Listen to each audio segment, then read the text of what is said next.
Salom hammaga. Demak, Unix haydaydiganlar diqqatiga. Unixda tabloda 4 ta kod chiqishi yoki bitta chiqishi, ya'ni 59 60 61 62 kod chiqib qolishi. Bu nimadan bo'ladi? O'shani sizga tushuntirishga harakat qilaman.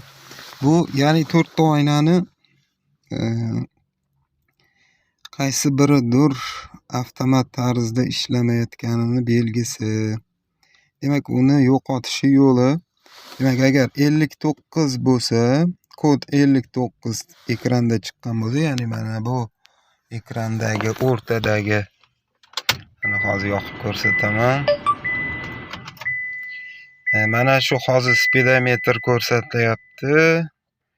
O'sha speedometr o'rnida o'sha kod chiqib qolaveradi. 59 60 61 62.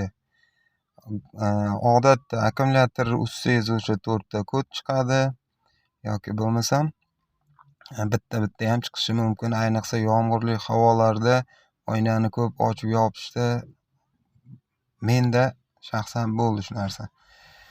Buni bartaraf qilish yo'li, demak, mana bu knopka 59 bo'lsa, bu mana shu glavniy shofyor oynaki.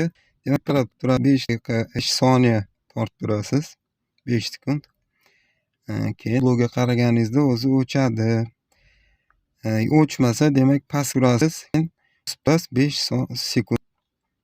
Keyin o'zi o'chadi. Yoki tepaga yoki pastga. Odatda tepaga qilsa o'chyapti. 60 bo'lsa, mana bu oldi passajirniki. Keyin 61 62 ikkita orqaniki. Hammasini qilinishi bir xil. 5 sekund. Mana oyna yopildi.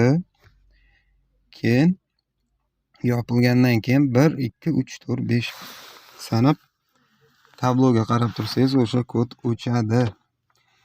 Sizlarga foydali bo'lgan bo'lsa, like bosishni esdan chiqmasin.